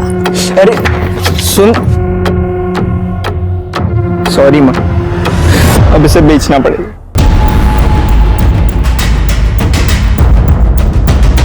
हाँ साहब, मिलन नगर की ओर गई थी।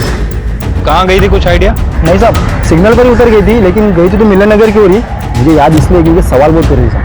भैया, या मुंबई में सबसे पॉश जगह कौन सी है? ऐसे तो बहुत है मैम, बांद्रा, चौपाटी, कोलाबा। बस बस बस बस बस भैया लगा दो। ये रहा बंगलो नंबर 141।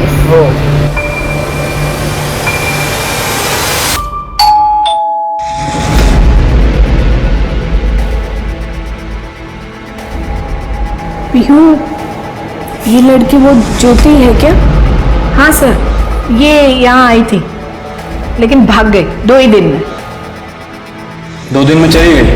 हाँ आप और ये लड़कियां? सर, ये वुमेन हॉस्टल है। यहाँ पे ये सब दिन में जॉब को जाते हैं और शाम तक वापस आते हैं।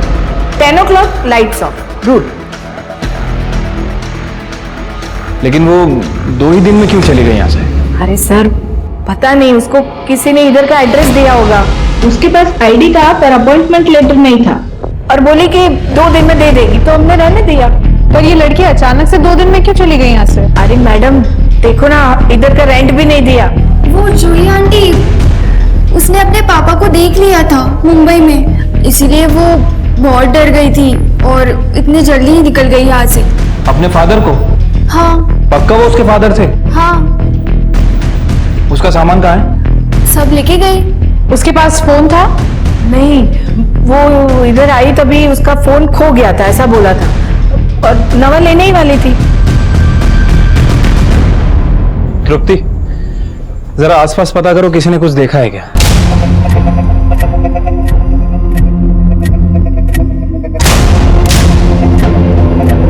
गंदी लड़की ने चुगली कर दी मेरी, किसी को छोड़ूंगी नहीं मैं, मार दूंगी। हाँ, साथ में ये बीट भी ले लो। प्रेग्नेंसी मध्ये बीटचा ज्यूस खूप चांगला असतो, मैं खुद बना के पिलाएगा तेरे। पर इसमें नींबू होगा तभी पीऊंगी मैं। तेरे को जैसा चाहिए वैसा ही दूंगा। हाँ? चल, इकडे इकडे इकडे सांभाळून चल।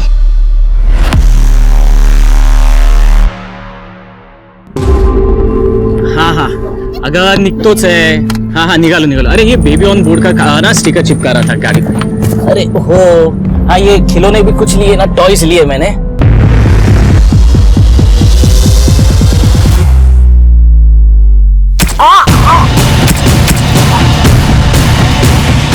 जैसे को तैसा मिला।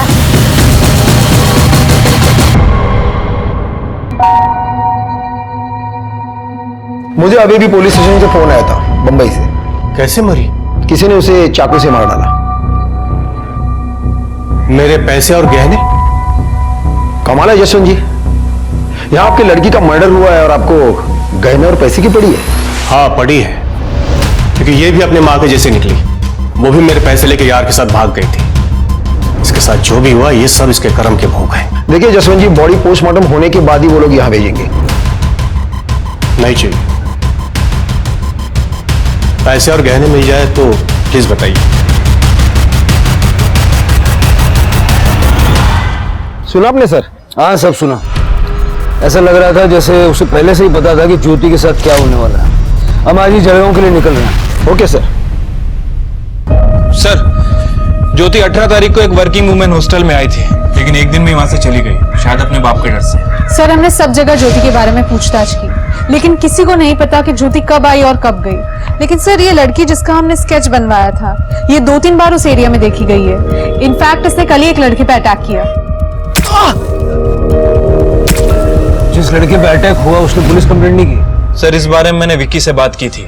सर, मैं ड्रिंक करके घर जा रहा था मेरे दोस्त के साथ। मॉम को पता चल जाता तो वो ऐसे ही हमें मार डालती। और सर वैसे भी वो ज्यादा चोट नहीं आई है, थोड़ा ही लगा है, इसलिए मैंने किसी को कुछ कहा भी नहीं। ये लड़की ऐसे रैंडम लोगों पे अटैक क्यों कर रही है? पहले शिट्टी पे किया और अब इस लड़के पे। सर, शायद इस लड़की ने ज्योति को स्टैप किया हो। लेकिन इस लड़की का ज्योति के साथ कोई कनेक्शन नहीं है। कनेक्शन तो बाकियों के साथ भी नहीं है। सर एक पॉसिबिलिटी ये हो सकती है कि ज्योति जो गहने और पैसे चुरा के घर से लाई थी उसके बारे में इस लड़की को पता चल गया और ये सब चुराने के चक्कर में इस लड़की ने ज्योति का मर्डर कर दिया। शिल्की, जहां तक मैं इस लड़की को समझ रहा हूँ, ज्योति को मारना, उसकी बॉडी को डंप करना, इतना सारा प्लानिंग वो नहीं करेगी। ये किसी और का काम है। यहाँ आसपास पता करो चोरी के गहने किसी ने बेचे हैं क्या, और ज्योति के बाप ने जो लिस्ट दी थी उससे मैच करके देखो। तुम दोनों आज ही जलगांव के लिए निकलो। ठीक है सर। सर वो लड़की ने और एक बंदे पे अटैक किया है। तुम दोनों निकलो, मैं ये देखता हूँ। सर, पुलिस के सामने दो बहुत ही अजीब कहानियां थी। ज्योति की मौत हो गई थी, पर उसकी तरफ से कोई भी पुलिस से उसका केस सॉल्व करने की गुहार नहीं लगा रहा था। वहीं दूसरी ओर एक लड़की दिन दहाड़े लोगों पर चाकू से हमला कर रही थी, पर कोई भी विक्टिम उस लड़की के खिलाफ पुलिस पे कंप्लेंट नहीं कर रहा था। पुलिस के लिए ये दोनों बातें ही बड़ी अजीब थी। इसीलिए पुलिस के लिए किसी से सच उगलवाना बहुत मुश्किल हो रहा था। क्या बात है चिकने, तेरे शक्ल पे 12 क्यों बजे? भाई वो ज्योति दीदी का मर्डर हो गया। क्या? नवीन जी, आपको जो भी पता है बता दीजिए। वो लड़की आपको जानती है? नहीं सर, वो तो रास्ते पे वो जो लोग रहते हैं ना वैसे दिख रही थी। उसने तो मेरा वॉलेट चुराने की भी कोशिश की थी। चोरी? हाँ। पहले तो किसी विक्टिम ने ये नहीं बोला। पहले विक्टिम? आपसे पहले भी उसने 2 लोगों पे अटैक किया है इसी तरह।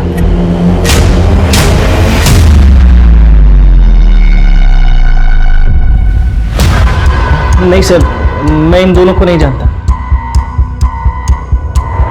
हाँ, एक्चुअली मेरा वॉलेट मेरे कार के सीट पे रखा हुआ था, इसीलिए शायद समझ में आया, या फिर शायद इसीलिए उसने चुराने की कोशिश की होगी, पता नहीं। ये थी।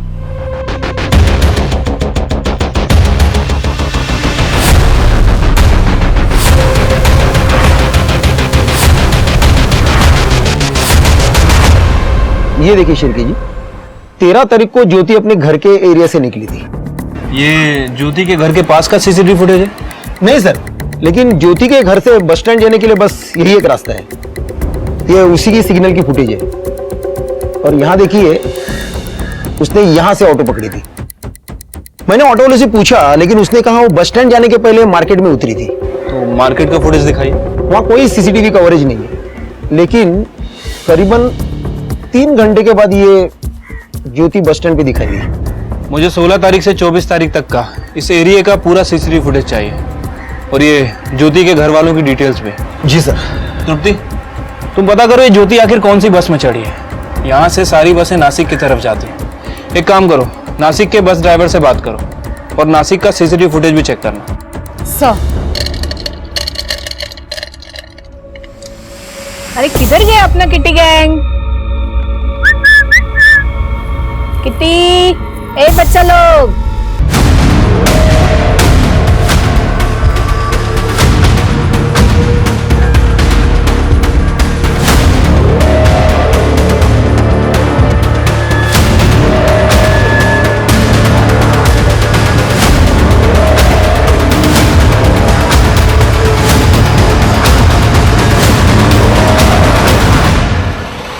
अरे भैया भैया रोको रोको, 1 मिनट रोको।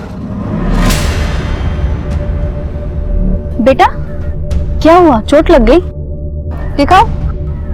बेटा मैं नर्स हूँ, हॉस्पिटल में काम करती हूँ, मेरे साथ आओगी? मैं तुम्हें यहाँ दवाई लगा दूंगी। हाँ, और भूख लगी है बेटा तुम्हें? 19 तारीख को मुंबई जाने के लिए ट्रेन टिकट्स आपने बुक किए थे? हाँ खरीदे, पर मैं गया नहीं। क्यों? मुझे पता था उसे मुंबई जाना है, क्योंकि 1-2 बार मैंने फोन पे बात करते हुए उसे सुना था। यार मेरी ना बस नौकरी लग जाए मुंबई में, मजा ही आ जाएगा। और वहां पर तो इतनी वर्किंग वुमेन हॉस्टल्स है, मैं वहां रह लूंगी। घर में तो ऐसा लगता है कि किसी को मेरी जरूरत ही नहीं है। मुझे बस यहाँ से निकलना है जल्द। जी जी, जी पापा। चाय बना। देखिए साहब, वो जाए या रहे इसकी मुझे कोई परवाह नहीं, लेकिन वो मेरे गहने और पैसे लेकर गई है। पहले तो मुझे बहुत गुस्सा आया, मन कर रहा था जान से मार दूं, लेकिन फिर मैंने अपने बच्चे मनोज के बारे में सोचा। अगर मैं जेल चला गया तो ये अनाथ हो जाएगा। साहब, इस बच्चे में जान है मेरी। जसवंत जी, आपकी इस जान ने पैसे और गहने चुराए, ज्योति ने नहीं। यकीन नहीं होता ना? ये गहने आपकी बीवी के हैं ना? हाँ, ये उसी के। एक एक करके सारे गहने बेच रहा है ये। हमने इसके मोबाइल की हिस्ट्री चेक की।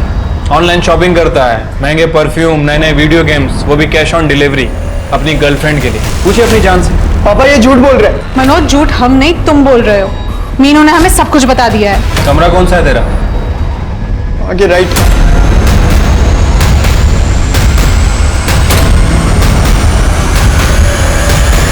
सर, ये मैट्रेस के नीचे मिला। ये पैसे और गहना है ना? हाँ यही है। अब पता चला असली चोर कौन है। मनोज, क्या कहानी है, सच सच बता दे, वरना आप। वो जब दीदी भाग रही थी तो मैंने उन्हें भागते हुए देख लिया, और तब मैंने सोचा कि अगर मैं पैसे और गहने चुरा लूंगा तो सारा नाम उनका आ जाएगा। इसलिए मैंने पैसे और गहने अपने पास ही रख लिए। Jain sir. Jain sir. Sir, ये ज्योति का भाई और बाप, ये दोनों ज्योति को पसंद नहीं करते हैं सर। मुझे लगता है कि इन दोनों के पास ज्योति के मर्डर करने का मोटिव है। और सर प्रॉब्लम यह है कि दोनों की एलिबाई काफी स्ट्रांग है। ये मनोज हमेशा की तरह स्कूल में था और जसवंत अपने काम पे। मतलब जो कुछ भी हुआ वो नासिक और मुंबई के बीच में हुआ। नासिक के बस स्टॉप का फुटेज नहीं सर, आज शाम तक मिल जाएगा। सर एक मिनट। सर, ज्योति की पीएम रिपोर्ट आ गई है। सर, रिपोर्ट के हिसाब से ज्योति का मर्डर 21 तारीख को रात में 9:30 से 11:30 के बीच में हुआ है। और सर मर्डर वेपन कोई लंबा चाकू है। सर, ज्योति के साथ रेप भी किया गया है, सेक्सुअल असॉल्ट। बट बॉडी पे कोई सीमेन नहीं मिला सर। सर एक और बात, ज्योति की बॉडी में बहुत हैवी मात्रा में ड्रग्स भी पाए गए। ठीक है, फर्दर टेस्ट के लिए बोलो और तुम लोग मुंबई आ जाओ। ज्योति का मर्डर मुंबई में हुआ है और सबूत भी यही मिलेगा। ठीक है सर। जैन सर। सर, वो लड़की ने और एक औरत के ऊपर अटैक किया है। जो भी हुआ ना, ऑल बिकॉज ऑफ यू। मुझे क्या पता उस लड़के का दिमाग इतना खराब होगा। पुलिस आ गई। क्या? Vicky, go get lost. You take care.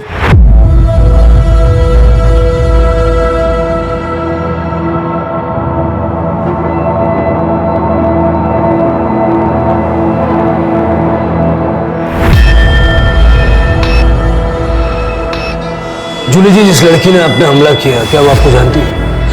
आपने इस एरिया में कभी देखा उसे? नो सर, हमको लगता कि वो होमलेस थी।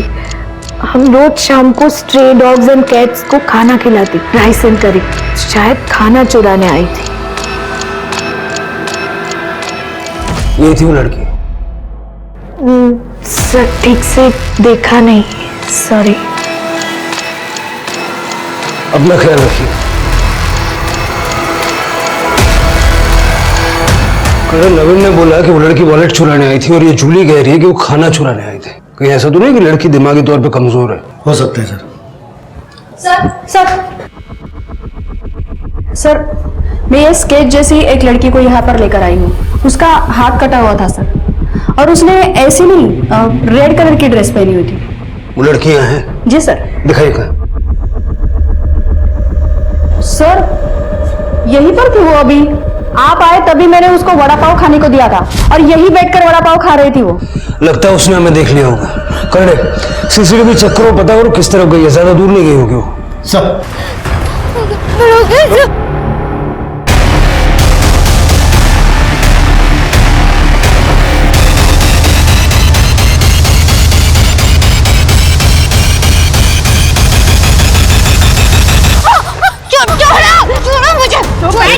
मैं मार दूंगी। चला चला पुलिस सर, ये नासिक बस स्टॉप की फुटेज है जहाँ पे ज्योति का फोन बंद हुआ था। 17 तारीख को ज्योति यहाँ पे किसी का वेट कर रही थी बस स्टॉप पे।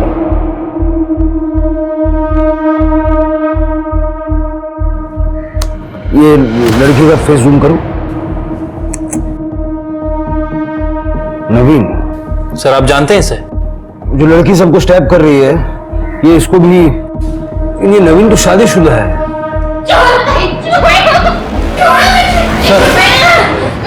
यही वो लड़की है सबके ऊपर हमला कर रही थी। मैं सबको मार दूंगी, कोई नहीं बचेगा, देखना फिर। ठीक है, सबको मार देंगे हम लोग। ठीक है, पहले बैठ जाओ। उसके पहले कुछ खाने का पीने का, क्या खाने का है? वड़ा पाव वड़ा पाव और इडली भी। और इडली भी। सब अभी जब तक खाना आता है थोड़ा बातचीत कर ले क्या हम लोग? हाँ, क्या नाम है तुम्हारा? विधि। विधि।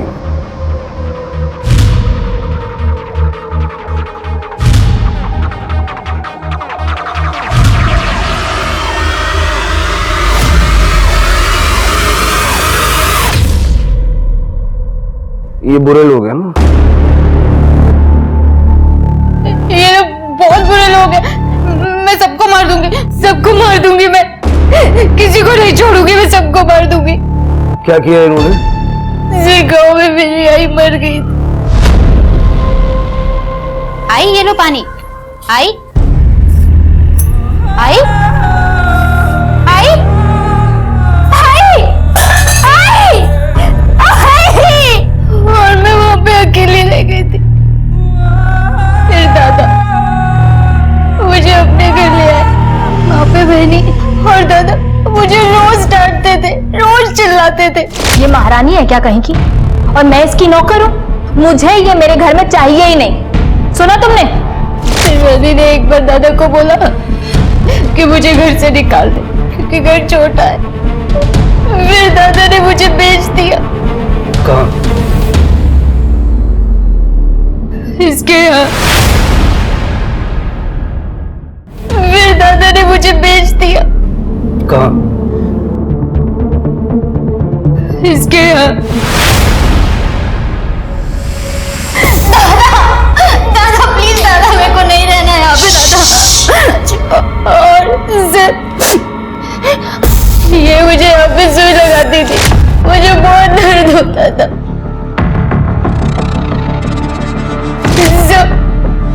इसने मेरे साथ जबरदस्ती की। What is this? कच्ची कली है, एक्स्ट्रा लगेगा।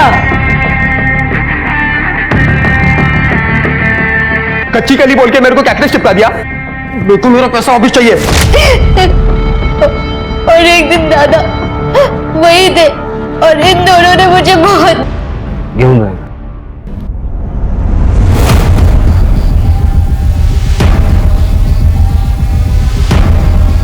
हम इसे क्रिमिनल समझ रहे थे, लेकिन इस बेचारी के साथ इतना बुरा किया इन लोगों ने। शिरगे इन सबको उठाओ, तृप्ति विधि का मेडिकल करवाओ और उसका अच्छे से इलाज करवाओ। सर, ज्योति के बॉडी पे भी ऐसे ही नीडल के मार्क्स थे। मुझे लगता है कि ज्योति को भी इन्हीं लोगों ने मारा।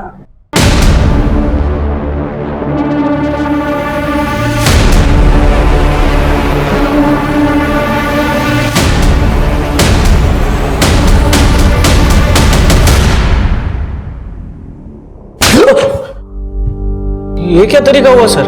ये बहुत सिंपल तरीका है। मेरे हाथ कानून से बंधे हुए हैं, नहीं तो ऐसे ऐसे तरीके दिखाता मैं।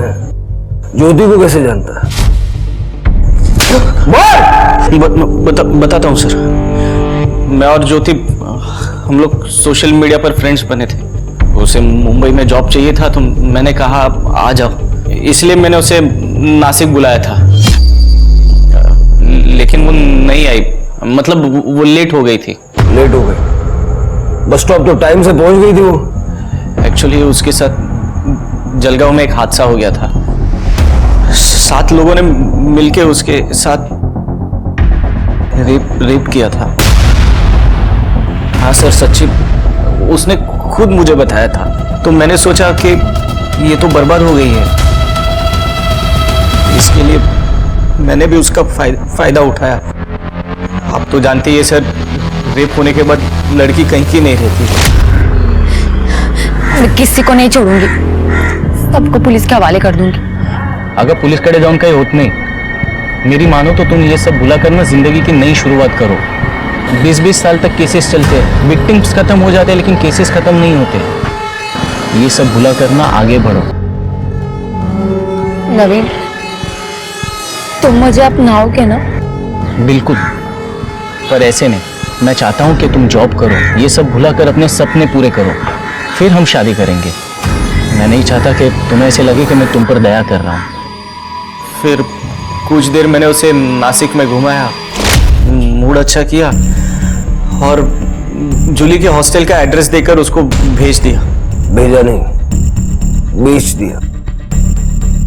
तू क्यों नहीं गया? मेरी वाइफ प्रेग्नेंट है ना सर, तो उसका सोनोग्राफी था। ओह अच्छा अच्छा अच्छा। अपनी वाइफ की बड़ी फिक्र है तुझे, लेकिन अपनी बहन और ज्योति को पैसों के लिए बेच दिया। नरक से आगे अगर कोई जगह होगी ना तो वहां जाएगा। नवीन ने ज्योति को नहीं मारा ये हम जानते हैं, तुमने मारा होगा। सर, ज्योति को पैसे दे के खरीदा था हमने, लेकिन वो भाग गई। 20 तारीख की रात को हम उसके वो ढूंढने के लिए बीच गए थे। जब न्यूज़पेपर में उसकी फोटो देखी तो हम चुप बैठ गए। तो ज्योति को मार के फेंक तो नहीं दिया जैसे विधि को मारा था? सर, इन्वेस्टमेंट थी वो मेरी। पहले ही हमारे सन की बेवकूफी की वजह से हम ज्योति को इंजेक्शन लगाने को गया, लेकिन उसने उल्टी हमारी पिटाई कर दी और भाग गई। सर, हम उस तक पहुंचते उससे पहले ज्योति को किसी ने मार दिया। जलगांव में 7 लोगों ने ज्योति का रेप किया। हो सकता है कि उनमें से किसी ने ज्योति को मारा हो। शिर्के, जलगांव का सीसीटीवी फुटेज फिर से एक बार चेक करो। हो सकता है हमने कुछ मिस कर दिया।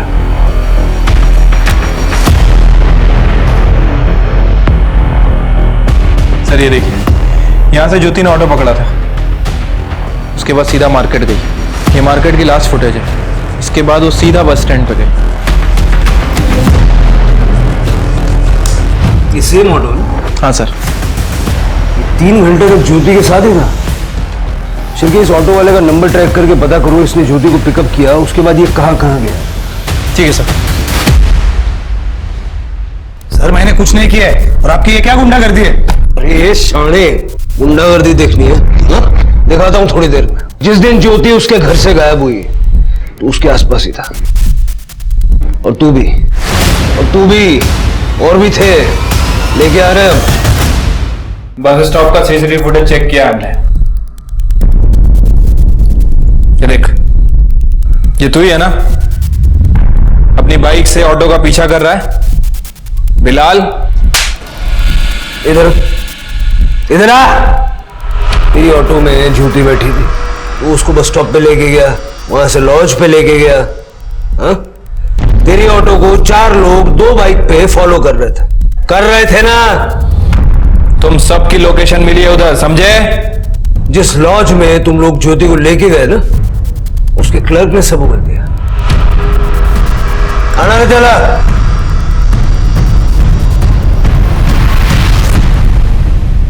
सर हमने कुछ नहीं किया, ये सब इसका प्लान था बिलाल का। सर मेरा प्लान नहीं था, ये मनोज का प्लान था, ज्योति का भाई। ज्योति मुझे बहुत अच्छी लगती थी सर, तो मनोज का मेरे पास 30,000 उधारी था, तो वो बोला कि ज्योति देता हूँ बदले में, हिसाब बराबर। मैंने हाँ बोल दिया। दीदी मुंबई के लिए निकल गई है, अभी बस स्टॉप पे होगी। सेफ है, चांस मार लो। ठीक है सर। फिर मैंने इस ऑटो वाले को पटाया और उसको ज्योति के पीछे भेजा। ज्योति को कोई ऑटो मिल नहीं रही थी, तो तुरंत उसने खाली ऑटो ले ली, और फिर मैंने ज्योति के ऑटो को फॉलो किया। सर इस ऑटो वाले ने अपने 2 दोस्तों को बता दी ये बात, और उन्होंने बस ड्राइवर और कंडक्टर को। अरे ज्योति, तुम? बिलाल, सब ठीक है? अब मेरी बाइक खराब हो गई है, थोड़ा मुझे आगे तक छोड़ दोगी प्लीज?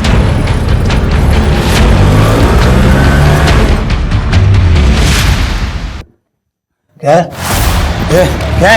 अरे साहब, हो गया होगा तो हम भी लाइन में है। दिमाग सटका है क्या? चलो निकलो, निकलो, चलो है। ओ सर जी, पुलिस को एक फोन और आपकी सब हेगड़ी निकल जाएगी। अरे शेयर एंड केयर करना सीखो सर जी।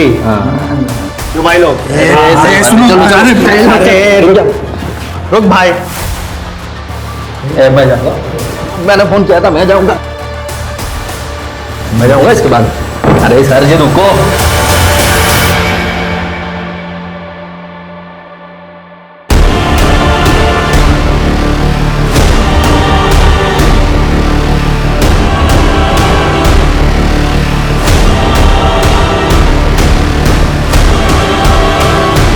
सर मैं सचमुच ये नहीं चाहता था, लेकिन मेरे पास कोई ऑप्शन नहीं था। फिर मैंने ज्योति को बस स्टॉप पे छोड़ दिया, उसको पैसे भी दिए, उसको नासिक जाना था।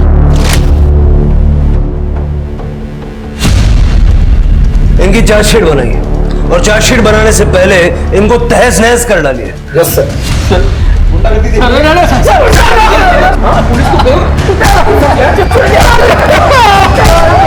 पापा ये मुझे कहाँ ले जा रहे हैं? अरे सुनिए पापा सुनिए, आप बताते क्यों नहीं है? क्यों अरेस्ट कर रहे हैं इसे? क्या किया है इसने? आप जानना चाहते हैं? आपके बच्चे ने आपकी बेटी को 30,000 में बेच दिया। मनोज, क्या है सच है? हाँ तो कौन सी मेरी सगी बहन थी? उसकी माँ भाग गई थी और वो भी भाग रही थी, तो मैंने वक्त देखते मुनाफा उठा लिया। आप ही तो कहते थे जैसी माँ वैसी बेटी। जसवंत जी, आपको कोई हक नहीं है इसे मारने। उसने जो देखा वही सीखा और कानून की नजर में आप दोषी नहीं है, लेकिन उस गुनाह के आप भी उतने ही जिम्मेदार हैं जितना वो है। क्यों चला?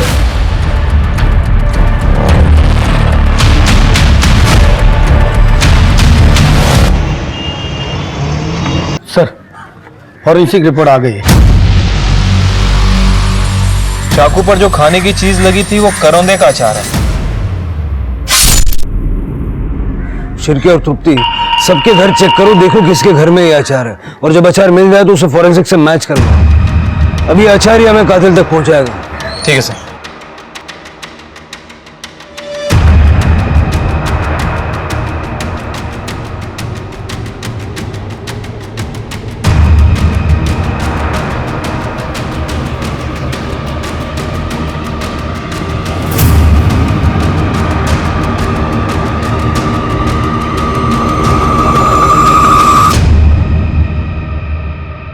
कहते हैं इंसान अपनी आदतों की वजह से सफल भी होता है और मारा भी जाता है। हमने सुना कि प्रेगनेंसी में आपको करौंदे का अचार बहुत पसंद है।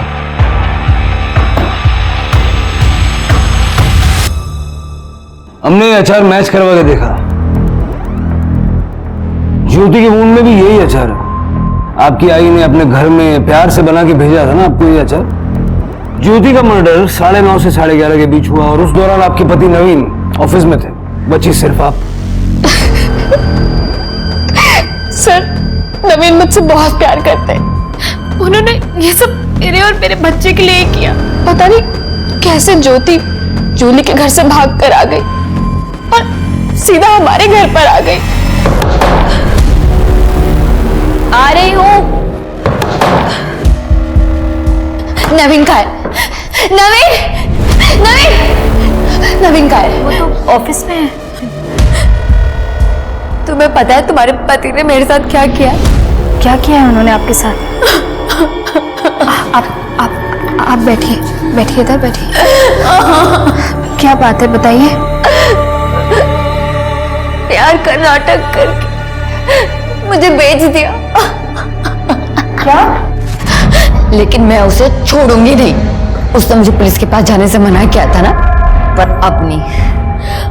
अब उसे कोई नहीं बचा सकता। कह दे रहा उससे।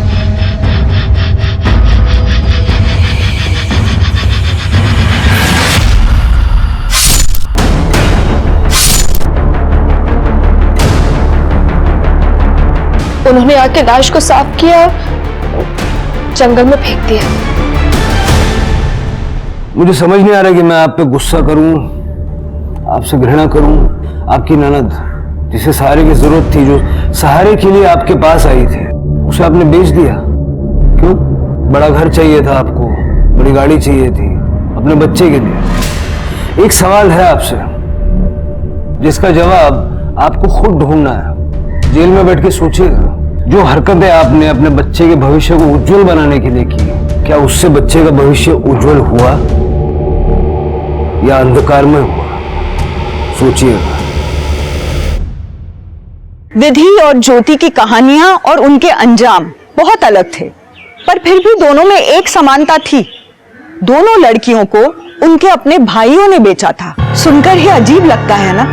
जिस भाई से रक्षा का वादा लेती होंगी ये दोनों बच्चियां, उन्हें उन भाइयों ने चंद रुपयों के लिए जूली और बिलाल जैसे दरिंदों के हवाले कर दिया। जैसा कि कबीर दास जी ने कहा, कबीर औंधी खोपड़ी कबहू धापे नाही, तीन लोक की संपदा का आवे घर माही। यानी जब पैसा आपके दिमाग पर हावी हो जाता है तो वो आपको अपना गुलाम बना लेता है, क्योंकि पैसा बस एक साधन है। पर इंसान का लालच अंतहीन।